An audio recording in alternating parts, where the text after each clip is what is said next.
Number 1, यहाँ पैदा होना यानी कि करोड़पति बनना। कतर भले ही नक्शे पर छोटा लगे, लेकिन इसकी असलियत बहुत बड़ी है। ये सपाट रेगिस्तानी देश जहाँ न प्राकृतिक जंगल है न नदियाँ, आज दुनिया की सबसे ताकतवर अर्थव्यवस्थाओं में से एक है।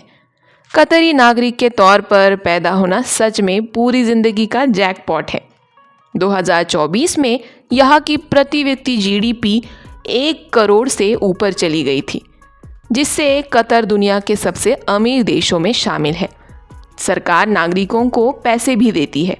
शादी पर ज़मीन, घर या आर्थिक मदद मिल सकती है। बच्चों के होने पर अलग अलाउंस मिलता है। लेकिन ये सारी सुविधाएं सिर्फ असली कतरी नागरिकों को मिलती है।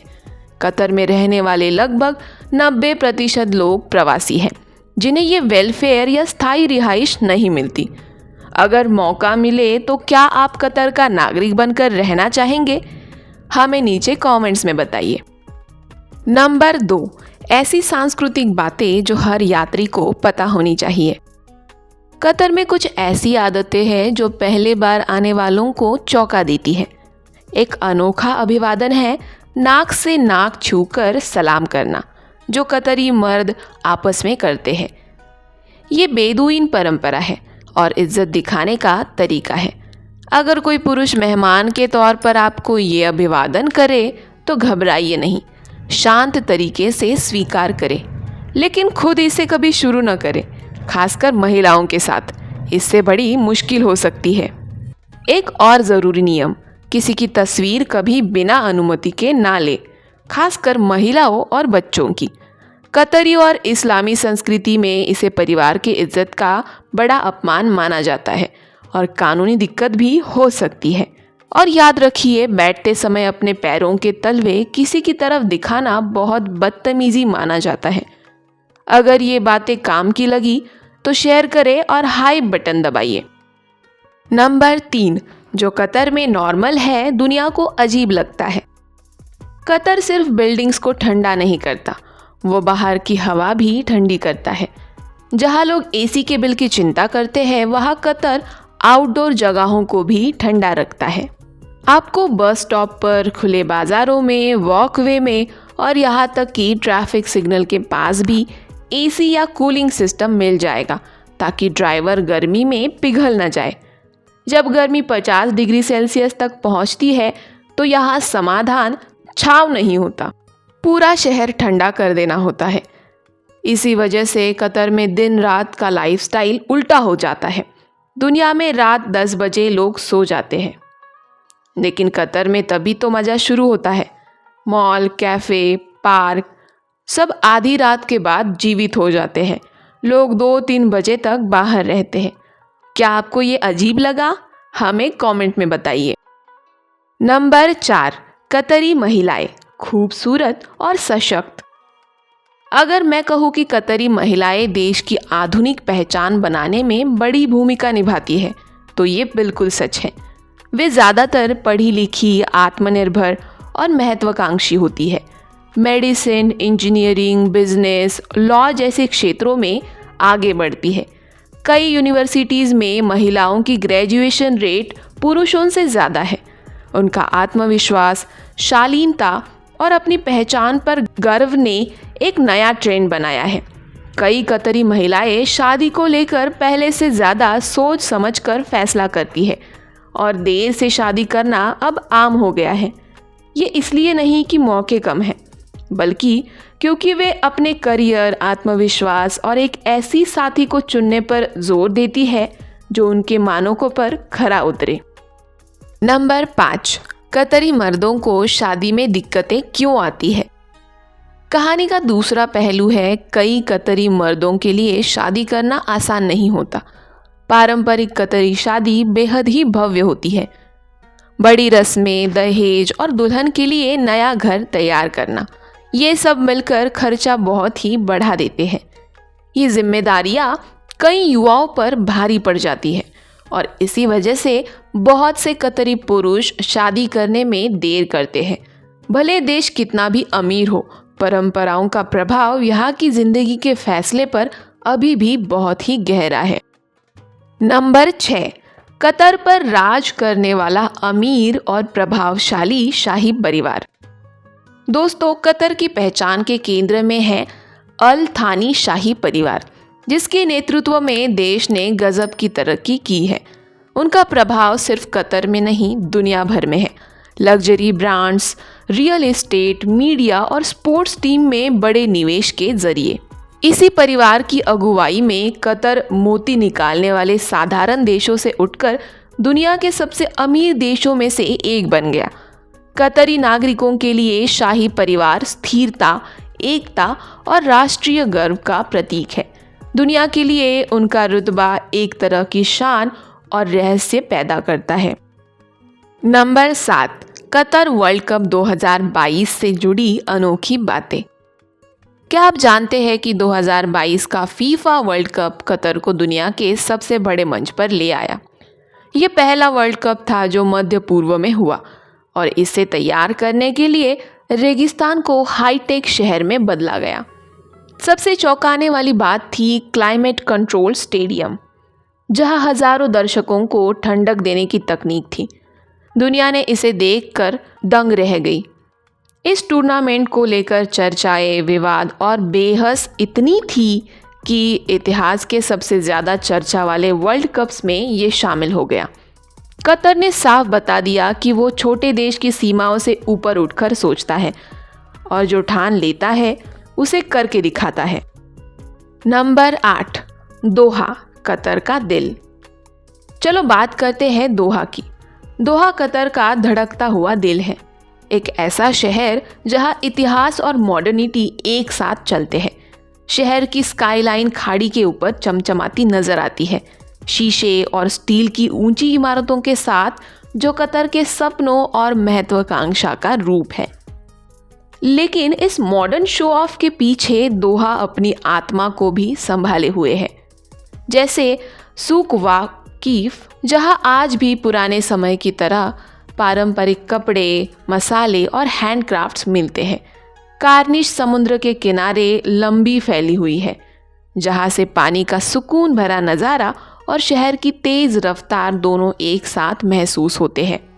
दोहा सिर्फ राजधानी नहीं है, ये कतर के अतीत, वर्तमान और भविष्य का जिंदा प्रतीक है। नंबर 9, कभी कतर था बेहद ही गरीब।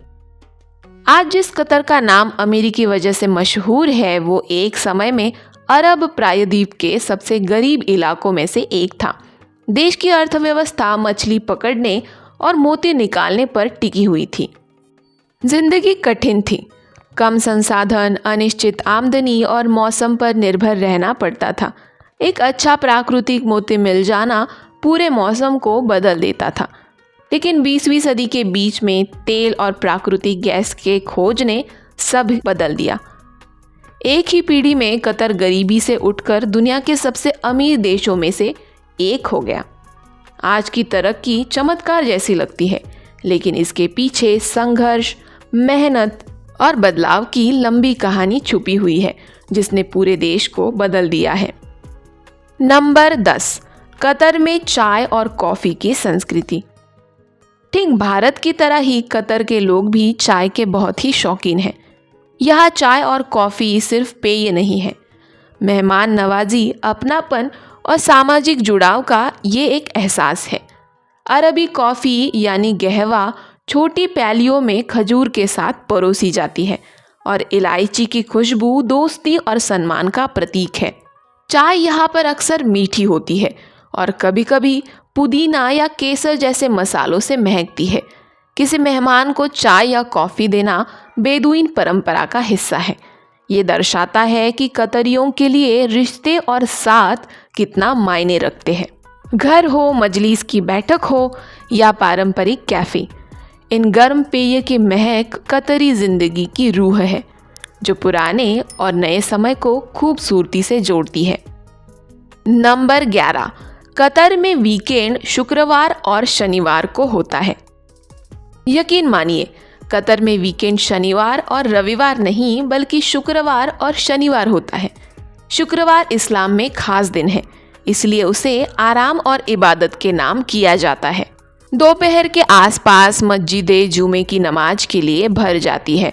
शुक्रवार को शहर की रफ्तार धीमी रहती है, दुकानें देर से खुलती है, परिवार एक साथ खाना खाते हैं। शनिवार थोड़ा रिलैक्स होता है और फिर रविवार से कामकाज का हफ्ता शुरू हो जाता है। ये वीकेंड सिस्टम कतर की आधुनिक लाइफस्टाइल और धार्मिक परंपरा दोनों का मिश्रण है। नंबर 12, बाज, कतर का गर्व और पहचान। अगर आपको लगता है कि बाज बस एक पक्षी है तो ये सुनकर हैरान हो जाएंगे। बाज कतरी संस्कृति में गर्व, हुनर और रेगिस्तान के साथ गहरे रिश्ते का प्रतीक है। पहले बाजों से शिकार किया जाता था, लेकिन आज ये एक प्रतिष्ठित खेल और राष्ट्रीय शान है। इन पक्षियों को बड़े सम्मान से पाला जाता है। कई बाज इतने कीमती होते हैं कि वे हवाई जहाज के बिजनेस क्लास में सफ़र करते हैं और उनके अपने पासपोर्ट भी होते हैं। कतर में बाजों के लिए एक फाल्कन हॉस्पिटल भी है, जहां इनकी पूरी मेडिकल केयर होती है। कतरियों के लिए बाज सिर्फ जानवर नहीं है, ये परंपरा, बहादुरी और देश की आत्मा का प्रतीक है। नंबर 13, कतर के मशहूर व्यंजन। कतर का खाना उसके इतिहास, संस्कृति और खाड़ी क्षेत्र के जीवन से गहराई से जुड़ा हुआ है। यहाँ का सबसे लोकप्रिय व्यंजन मचबूस है, सुगंधित मसालों, केसर और इलायची के साथ पकाया गया चावल, जिसमें चिकन, मटन या मछली डाली जाती है। हरीस, जो गेहूं और मांस को धीमी आंच पर कई घंटों तक पकाकर बनाया जाता है, रमजान के दौरान खास पसंद किया जाता है। थरीद, जिसे कतरी लाजान्या भी कहा जाता है, रोटी, सब्जियां और शोरबे के परतों से बना पौष्टिक व्यंजन। ये सभी पकवान कतरी मेहमान नवाजी और पारिवारिक परंपराओं का स्वाद अपने साथ लेकर चलते हैं। नंबर 14, कतर के दिलचस्प त्योहार। कतर के त्योहार उसकी संस्कृति, एकता और रचनात्मकता को खूबसूरती से दिखाते हैं। हर साल 18 दिसंबर को मनाया जाने वाला नेशनल डे पूरे देश को परेड, संगीत और आतिशबाजी से रोशन कर देता है। रमजान के दौरान लोग इबादत, रोज़ा और रात के इफ्तार से एक दूसरे के और करीब आते हैं। सूक वाकिफ फेस्टिवल पारंपरिक संगीत, नृत्य, हस्तकला और रेगिस्तानी विरासत को जीवित रखती है। हर त्योहार कतर की पहचान का एक अलग ही रंग दर्शाता है। नंबर 15, कतर के शानदार पर्यटन स्थल। कतर में ऐसे कई पर्यटन स्थल हैं जो आधुनिकता और इतिहास दोनों का अनोखा मिश्रण पेश करते हैं। म्यूजियम ऑफ इस्लामिक आर्ट अपनी खूबसूरत वास्तुकला और सदियों पुरानी कलाकृतियों की वजह से पर्यटकों को पसंदीदा है। कटारा कल्चरल विलेज कला, संगीत, प्रदर्शनियों और त्योहार का केंद्र है, जहां पारंपरिक डिज़ाइन और आधुनिक आयोजन एक साथ दिखाई देते हैं। द पर्ल कतर अपनी लग्जरी लाइफस्टाइल, मरीना और सुंदर वाटर फ्रंट के लिए मशहूर है। अल जुबैरा फोर्ट एक UNESCO world heritage site Qatar के सुनहरे इतिहास की झलक दिखाता है। कुल मिलाकर कतर के पर्यटन स्थल हर यात्री को कुछ न कुछ नया और यादगार देने का वादा करते हैं।